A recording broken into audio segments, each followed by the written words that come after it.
Hello students, welcome to सेफिया online classes. कैसे हैं आप सभी स्टूडेंट्स? मैं आशा करता हूं कि आप बहुत अच्छे से होंगे। तो चलिए, आज इस वीडियो में मैं आपको समाजीकरण की प्रक्रिया, process of socialization, this is the very important topic for you all. तो बहुत ध्यान से पढ़ेंगे स्टूडेंट। सबसे पहले तो मैं आपको बताना चाहूँगा कि इस टॉपिक को हमने 5 पार्ट में डिवाइड किया है और इसके हम 5 पार्ट में क्या क्या स्टडी करेंगे पहले वो जान लेते हैं। इसका थोड़ा सिलेबस देख लीजिएगा टॉपिक का, क्योंकि ये काफ़ी लेंथी टॉपिक है। तो हम आपको कई पार्ट में पढ़ाएंगे और यहाँ से क्वेश्चन निश्चित रूप से 2 नंबर के आते हैं एग्जाम में। ठीक है। समाजीकरण का अर्थ, परिभाषाएं, समाजीकरण की विशेषताएं, समाजीकरण को प्रभावित करने वाले कारक व समाजीकरण की अवस्थाएं। नंबर 2, समाजीकरण के प्रकार और डायना बॉम्ब्रिन पेरेंटिंग स्टाइल। और नंबर 3 पे हम आपको टीच करेंगे यूरी ब्रॉन फेन बेनर का परिस्थिति परक सिद्धांत। नंबर 4 पे एरिक्सन का मनोसामाजिक सिद्धांत, ये बहुत इंपॉर्टेंट है, मैं आपको टीच करूंगा। नंबर 5 पे देखिए समाजीकरण से संबंधित कुछ महत्वपूर्ण सिद्धांत, जैसे कुले का सिद्धांत, मीर का सिद्धांत, दुर्खीम का सिद्धांत और अल्बर्ट बंडूरा का सिद्धांत, ये सब आपको पढ़ाए जाएंगे। तो इस पहले पार्ट में हम जान लेते हैं कि समाजीकरण क्या होता है। अरस्तु ने कहा, व्यक्ति एक सामाजिक प्राणी होता है, बिना समाज के किसी भी व्यक्ति का सर्वांगीण विकास नहीं हो सकता। समाजीकरण एक प्रक्रिया होती है जो बालकों में धीरे धीरे विकसित होती है और समाजीकरण सामाजिक नियमों का अधिग्रहण होता है। समाजीकरण का मूल उद्देश्य समाज में आनुवंशिकता नहीं बल्कि वातावरण से प्रभावित होता है। ऐसा नहीं होता कि वो केवल आनुवंशिकता से प्रभावित होता है, वो वातावरण से प्रभावित होता है। तो यही बातें हम जानेंगे कि आनुवंशिकता और वातावरण किस तरीके से कोरिलेटेड हैं। ये सारी बातें हम इस टॉपिक में आपको विस्तार से बताएंगे। इसके अंतर्गत मूल्य, विश्वास, मनोवृत्ति, संस्कृति, रीति रिवाज, विभिन्न प्रकार के कौशल आदि का ज्ञान अर्जन होता है, जो बालक के समाजीकरण में बहुत ही सहायक होता है। अब देखिए, इससे जुड़ी हुई कुछ महत्वपूर्ण परिभाषाएं देख लेते हैं। रॉस के अनुसार, रॉस ने क्या कहा था इसके बारे में देख लीजिएगा। सहयोग करने में हम की भावना का विकास और उनके साथ काम करने की क्षमता का विकास तथा संकल्प समाजीकरण कहलाता है। ये रॉस साहब का स्टेटमेंट है। जॉनसन के अनुसार समाजीकरण सीखना है जो सीखने वाले को सामाजिक कार्य करने के योग्य बनाता है। और फीचर के अनुसार समाजीकरण वह प्रक्रिया है जिसके फलस्वरूप व्यक्ति सामाजिक व्यवहारों को स्वीकार करता है। और गिलिन ने यह कहा था, समाजीकरण से हमारा तात्पर्य उस प्रक्रिया से है जिसके द्वारा व्यक्ति समूह का एक क्रियात्मक एक्टिव सदस्य बनता है तथा उसी के स्तर के अनुसार कार्य करता है।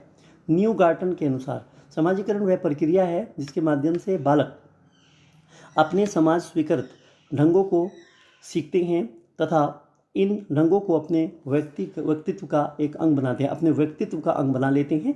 ये न्यू गार्टन साहब का स्टेटमेंट है, आप देख लीजिएगा। और अरस्तु का बहुत ही इंपॉर्टेंट है, कई बार परीक्षा में आ चुका है कि व्यक्ति एक सामाजिक प्राणी है। बहुत ही छोटा सा स्टेटमेंट है और है बहुत इंपॉर्टेंट।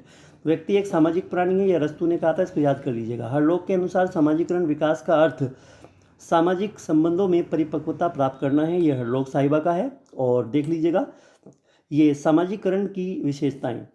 जन्म के समय बच्चा एक जैविकीय प्राणी के रूप में होता है। धीरे धीरे इसका समाज और संस्कृति के मध्य पलते हुए समाजीकरण होता है। ठीक है, जैसे ही बच्चा समाज के और संस्कृति के संपर्क में आता है, वहीं से उसकी समाजीकरण की प्रक्रिया प्रारंभ हो जाती है। नंबर 2 देखिएगा, समाजीकरण आजीवन चलने वाली प्रक्रिया होती है। ये क्वेश्चन आपके पेपर में आ चुका है। समाजीकरण के अंतर्गत सीखने का कार्य विभिन्न संस्थाओं, समूहों तथा एजेंसियों के माध्यम से होता है। नंबर 4, समाजीकरण व्यक्ति को एक जैविकीय प्राणी से सामाजिक प्राणी बनाता है। नंबर 5, समाजीकरण सीखने की एक प्रक्रिया है। समाजीकरण सांस्कृतिक गुणों को पीढ़ी दर पीढ़ी हस्तांतरित करता है, मतलब उन्हें ट्रांसफर करता है। ठीक है, चलिए अगला पॉइंट देखिएगा। नंबर 6, समाजीकरण विकास द्वारा ही बालक में अहम ईगो का भाव विकसित होता है। नंबर 7, अपना सहयोग देकर तथा दूसरों से सहयोग लेकर कोई भी व्यक्ति बड़े से बड़ा कार्य कर सकता है। नंबर 8, समाज की सीमा में प्रवेश करके प्रतिस्पर्धा का विकास बालकों में होता है। आगे देखिएगा, समाजीकरण को प्रभावित करने वाले कारक। देखिए, पालन पोषण, बालक के समाजीकरण पर पालन पोषण का गहरा प्रभाव पड़ता है।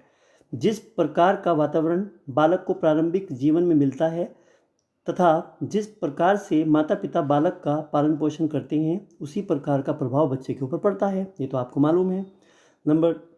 नेक्स्ट देखिएगा, नंबर 2, बालक के ऊपर परिवेश, मतलब जो परिवेश होता है, जिस परिवेश में मतलब उस बच्चे का लालन पोषण किया गया है और जो उसकी परवरिश होती है, ठीक है ना, उस पर गहरा प्रभाव पड़ता है परिवेश का और उसके उसकी परवरिश का उसके परिवेश पर गहरा प्रभाव पड़ता है। ये बहुत ही इंपॉर्टेंट बिंदु है। तो बालक के ऊपर परवरिश का गहरा प्रभाव पड़ता है कि उसकी परवरिश किस परिवेश में की गई है। इस तरीके से समझिए आप इस बात को। नंबर 3, बालक समाज विरोधी आचरण उसी समय करता है जब वह स्वयं को समाज के साथ एडजस्ट नहीं कर पाता, मतलब वो व्यवस्थापित नहीं कर पाता, ठीक है, तभी करेगा वो ऐसा। नंबर 2 देखिएगा, सहानुभूति। सहानुभूति भी एक महत्वपूर्ण भूमिका निभाती है। इसका समाजीकरण पर गहरा प्रभाव पड़ता है, ठीक है ना। सहानुभूति के द्वारा बालक में अपनत्व, जो अपनापन है, उसकी भावना विकसित होती है, जिससे वह एक दूसरे में भेदभाव करना सीख जाता है, ठीक है। नेक्स्ट, वह उस व्यक्ति को अधिक प्यार करने लगता है जिसका व्यवहार उसके प्रति सहानुभूतिपूर्ण होता है। मतलब भेदभाव का मतलब यहाँ पे है, उसे पता लग जाता है कि कौन मेरे हित में है और कौन मेरे अहित में है, ठीक है, इस तरह की बात है। नेक्स्ट देखिएगा, परिवार। बालक के समाजीकरण में परिवार की एक खास भूमिका होती है। परिवार बालक की पहली पाठशाला होती है। ये क्वेश्चन पेपर में आ चुका है। बालक जैसे जैसे बड़ा होता जाता है वह अपने माता पिता, भाई बहनों तथा परिवार के अन्य सदस्यों के संपर्क में आते हुए प्रेम, सहानुभूति, सहनशीलता तथा सहयोग आदि सामाजिक गुणों को सीखता है, ठीक है। लेकिन वो सीखता कहाँ पर है? परिवार में। नंबर 4 देखिएगा, परिवार तथा पड़ोस के बाद स्कूल एक ऐसा स्थान होता है, ऐसा प्लेस होता है जहाँ बालक का समाजीकरण होता है और सबसे ज़्यादा यहीं पे होता है। स्कूल में विभिन्न परिवारों, समुदायों के अलग अलग समुदाय से बच्चे आते हैं पढ़ने के लिए, शिक्षा ग्रहण करने के लिए आते हैं। तो बालक विभिन्न परिवारों के बच्चों व अध्यापकों के बीच अंतःक्रिया से बहुत कुछ सीखता है। सबसे तीव्र गति से बच्चे का समाजीकरण खेल के मैदान में या विद्यालय में होता है, ठीक है। ये मोस्ट इंपॉर्टेंट पॉइंट है, ये पेपर में आ चुका है कि कहाँ होता है, खेल के मैदान में होता है, ठीक है। चलिएगा, पड़ोस। पड़ोस भी एक प्रकार का बड़ा परिवार होता है। जिस प्रकार बालक परिवार के विभिन्न सदस्यों के साथ अंतःक्रिया के द्वारा अपनी संस्कृति एवं सामाजिक गुणों का ज्ञान प्राप्त करता है, ठीक उसी प्रकार वह पड़ोस में रहने वाले विभिन्न सदस्यों एवं बालकों के संपर्क में रहते हुए विभिन्न सामाजिक बातों का ज्ञान प्राप्त करता रहता है। सामाजिक जो शिक्षण होता है, सामाजिक शिक्षण का प्रारंभ परिवार से ही होता है, जहाँ पर बालक माता पिता, भाई बहन तथा अन्य सदस्यों से खान पान तथा रहन सहन आदि के बारे में शिक्षा ग्रहण करता है, ठीक है। नेक्स्ट देखिएगा, पुरस्कार व दंड। बालक के समाजीकरण में पुरस्कार व दंड का भी महत्वपूर्ण प्रभाव पड़ता है। जब बालक समाज के आदर्शों, मान्यताओं के अनुसार व्यवहार करता है, लोग उसकी प्रशंसा करते हैं। तो प्रशंसा क्या है? उसके लिए पुरस्कार है, उसे मोटिवेशन मिलता है, वो खुश होता है, फिर वो अच्छा काम करने के लिए आगे प्रेरित होता है। समाज के हितों की रक्षा करते हुए अच्छे कार्यों के लिए उसे सम्मान व पुरस्कार भी मिलता है। इसके विपरीत जब बालक असामाजिक व्यवहार करता है तो उसे दंड भी मिलता है, जिसके भय से वह दोबारा उस कार्य को नहीं करता, ठीक है। बालक के साथी। प्रत्येक बालक अपने साथियों के साथ खेलता है। वह खेलते समय लिंग भेद, जात पात, रंग रूप तथा ऊंच नीच से ऊपर उठकर बालकों के साथ खेलता है, उनके साथ अंतःक्रिया करता है, जिससे आपसी सौहार्द की भावना विकसित होती है। धर्म। नंबर 9 पे देखिएगा, जब एक बालक विभिन्न धर्मों के बालकों के साथ मिलता है और उनके साथ खेलता है, स्कूल में पढ़ाई करता है, तो वह प्रत्येक धर्म के संस्कार, परंपराएं, आदर्श तथा मूल्यों को सीखता है। सभी धर्म अच्छे होते हैं। हमें अपने बच्चों को सभी का सम्मान करने की अच्छी शिक्षा देनी चाहिए। नेक्स्ट देखिएगा, लिंग। लिंग भेद सामाजिक व्यवहारों में भिन्नता पैदा करते हैं। प्राय लड़कों को प्रारंभ से ही आज़ादी मिलने के कारण वे अधिक क्रोधी, झगड़ालू होते हैं, जबकि लड़कियां सहनशील होती हैं। बालिकाओं में बालकों की अपेक्षा सहन शक्ति और जो बियरिंग पावर होती है उनके अंदर सहिष्णुता होती है, सहानुभूति होती है और त्याग की जो भावना होती है आदि सामाजिक प्रतिक्रियाएं अधिक पाई जाती हैं। यानी अगर हम गर्ल्स और बॉयज़ में कंपैरिजन करते हैं तो जो पेशेंस होता है वो गर्ल्स में ज़्यादा, त्याग की जो भावना होती है वो बालिकाओं में ज़्यादा पाई जाती है बालकों की अपेक्षा, ठीक है। ऐसा बहुत सारे मनोवैज्ञानिक मानते हैं। भाषा, और ये सत्य भी है।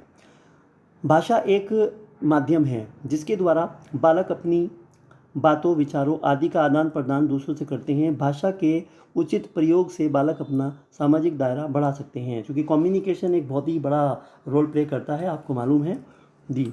समाजीकरण के साधन, एक तो इसमें सक्रिय साधन होते हैं और निष्क्रिय होते हैं। कई बार परीक्षा में यहाँ से क्वेश्चन आता है कि निम्नलिखित में से कौन सा सामाजिक का सक्रिय साधन है और कौन सा निष्क्रिय साधन है। ये बहुत इंपॉर्टेंट पॉइंट है, ध्यान से पढ़िएगा इसे आप। सक्रिय साधन ऐसे साधन जिनसे हम प्रत्यक्ष रूप से जुड़े हुए रहते हैं वो सक्रिय साधन हैं, जैसे परिवार, पड़ोस, अध्यापक आदि। निष्क्रिय साधन ऐसे साधन जिससे हम प्रत्यक्ष रूप से जुड़े हुए नहीं रहते, जैसे कि पुस्तकालय, मीडिया, पुस्तकें, जनसंचार, होटल और हॉस्पिटल। ठीक है, तो ये इस तरह की जो चीज़ें होती हैं उनको निष्क्रिय साधन माना जाता है और इनको सक्रिय साधन माना जाता है। तो जिनसे हम डायरेक्टली कनेक्टेड होते हैं वो सक्रिय साधन होते हैं, और जिनसे हम इनडायरेक्टली कनेक्टेड रहते हैं वो निष्क्रिय साधन होते हैं।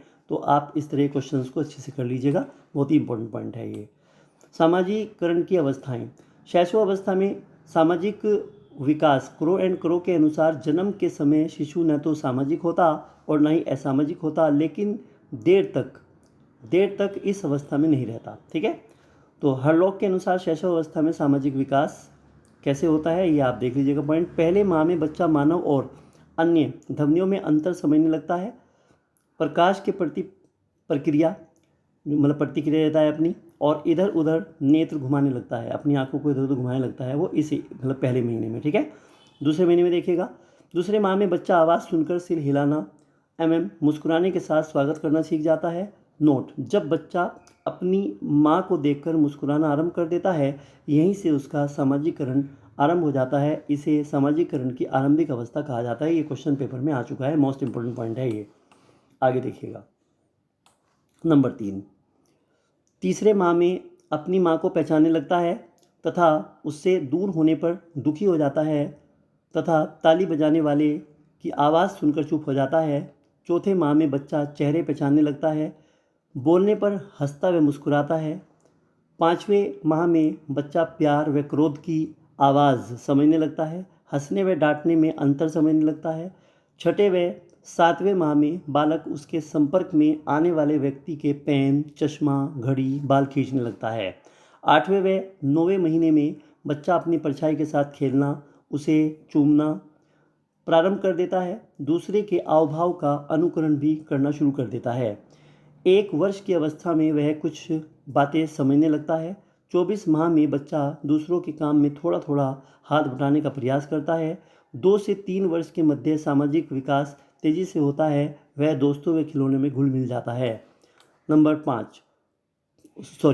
11 है, और ये 5 वर्ष लेन देन वस्तुएं साझा करने लगता है। 5 वर्ष की आयु में बच्चा क्या करता है, लेन देन आपस में दोस्तों के साथ में शेयरिंग करना शुरू कर देता है, अपनी वस्तुओं को साझा करना शुरू कर देता है। 5 व 6 वर्ष के बीच स्कूल जाने पर वहाँ अपना छोटा सा ग्रुप बना लेता है तथा सक्रिय सदस्य बन जाता है। 6 वर्ष तक नैतिक विकास सही गलत को समझने लगता है। नैतिक विकास की प्रक्रिया 6 वर्ष से प्रारंभ हो जाती है। पेपर में आया हुआ क्वेश्चन है आपके। बाल्य अवस्था में सामाजिक विकास, मित्र का चयन करना, समूह भावना, लेन देन की भावना, टोली की अवस्था, समलिंगी समूह और बाह्यमुखी प्रवृत्ति, अपनी बातों को कहने लगता है, बताने लगता है, मतलब एक्सप्रेस करने लगता है बाल्यावस्था में, और नेता बनने की भावना और सामाजिक स्वीकृति पाने की भावना, जैसे कि बच्चा ग्रुप लीडर बनने का प्रयास करता है इस समय में। ठीक है ना, उसके अंदर थोड़ा यहाँ पे डेवलपमेंट हो जाता है। और ये बाल्यावस्था में मैंने आपको डिटेल में पढ़ाया भी था, तो यहाँ तो ये छोटा सा अंश इसका डाला गया है। किशोरावस्था में सामाजिक विकास, इसमें वीर पूजा, गृह भावना, समूह का निर्माण, राजनीतिक समूह, और नोट है यहाँ पर देखिएगा। परिवार अनौपचारिक समाजीकरण का माध्यम है, जबकि विद्यालय औपचारिक समाजीकरण का माध्यम है। क्योंकि अनौपचारिक का मतलब इनफॉर्मल होता है और ये फॉर्मल होता है, क्योंकि बच्चा जो है अपने घर के अंदर किसी भी समय पर कोई भी चीज़ खा सकता है, और वो कभी भी उसका मन करे टीवी देख सकता है, खेल सकता है। लेकिन स्कूल में उसका टाइम टेबल है, उसे वहाँ पे उसकी स्कूल यूनिफॉर्म पहन के जाना होगा, टाइम से जाना होगा, और इंटरवल यानी जो रेसिस होती है उसी में उसे खाने के लिए परमिशन मिलेगी। तो वहाँ पर वो नियमों का पालन करना भी सीख जाता है। तो स्कूल में और घर में दोनों में डिफरेंस होता है। तो वहाँ पर वो स्कूल के अंदर बहुत सारे जो नियम रूल्स होते हैं, ठीक है ना, मैम को जाकर गुड मॉर्निंग बोलना है, वो तमाम चीज़ें वहाँ पर सीख जाता है। इसीलिए जो पेपर में अगर क्वेश्चन आ जाता है कि जो औपचारिक समाजीकरण है बच्चे का वो कहाँ होता है, तो वो स्कूल में होता है। ठीक है, और अनौपचारिक जो समाजीकरण होता है वो कहाँ होता है, वो परिवार में होता है। ठीक है स्टूडेंट, चलिएगा अब इससे जुड़े हुए कुछ इंपॉर्टेंट क्वेश्चन देख लेते हैं हम लोग। व्यक्ति एक सामाजिक प्राणी है, ये कथन किसका है? ये अरस्तु का है। क्वेश्चन नंबर आपका यहाँ पे 1 का बी ऑप्शन ठीक होगा। समाजीकरण है जब बच्चा पहली बार माँ को देखकर मुस्कुराता है, जब माँ बच्चे को स्पर्श करती है, जब बच्चा रोता है, जब बच्चा खेलता है। तो यहाँ पर ये वाला होगा। जब बच्चा पहली बार माँ को देखकर मुस्कुराता है। ये क्वेश्चन आपके सीटेट में आया हुआ है। नेक्स्ट देखिएगा, जन्म के समय शिशु न तो सामाजिक होता और न ही असामाजिक होता। ये मोस्ट इंपॉर्टेंट है। क्वेश्चन नंबर 3, ये क्रो एंड क्रो का स्टेटमेंट है, ठीक है। हर लोग के अनुसार शैशवावस्था में सामाजिक विकास से संबंधित सत्य कथनों पर विचार कीजिए। तो अगर मैं यहाँ पे बात करूँगा स्टूडेंट, तो देखिएगा इन्होंने कहा है कि पहले माह में बच्चा मानव और अन्य ध्वनियों में अंतर करना सीख जाता है। ये बिल्कुल सत्य है, हर लोग के अनुसार है ये। दूसरे माह में मुस्कुराकर स्वागत करता है, बिल्कुल सही है। तीसरे माह में माँ से दूर होने पर रोने लगता है, दुख प्रकट करता है। पाँचवें माह में प्यार व क्रोध की आवाज़ को समझने लगता है, कौन उसे धमका रहा है, कौन उससे प्यार कर रहा है। तो इसका मतलब ये सभी स्टेटमेंट सत्य हैं, ठीक है। किस आयु का बच्चा दूसरों के काम में थोड़ा थोड़ा हाथ बनाने लगता है। ये क्वेश्चन नंबर 5 मोस्ट इंपॉर्टेंट है। ये 24 माह का बच्चा हाथ बनाने लगता है, ठीक है। चलिएगा, बच्चे में बहिर्मुखी प्रवृत्ति किस अवस्था में जागृत हो जाती है। तो ये बाल्यावस्था होनी चाहिए। क्वेश्चन नंबर 6 होनी चाहिए, नहीं है, 100% है ये, ठीक है। और समलिंगी समूह की अवस्था निम्न में से कौन सी है। क्वेश्चन नंबर 7 की अगर हम बात करेंगे तो ये बाल्यावस्था है यहाँ पर। और किसी आयु तक, मतलब किस आयु तक बच्चे में सही गलत नैतिकता का विकास आरंभ हो जाता है। बताइए कौन सी वो आयु होती है जिसमें बच्चा नैतिकता की तरफ बढ़ता है। तो वो 6 वर्ष है। देखो कहाँ है 6 वर्ष ये है आपका। क्वेश्चन नंबर 8 का सी ऑप्शन ठीक होगा। वीर पूजा का भाव कौन सी अवस्था में विकसित होता है। ये किशोरावस्था में होता है। और औपचारिक सामाजिकरण का माध्यम परिवार, खेल, स्कूल क्या होता है। तो यहाँ पे स्कूल होता है, राइट।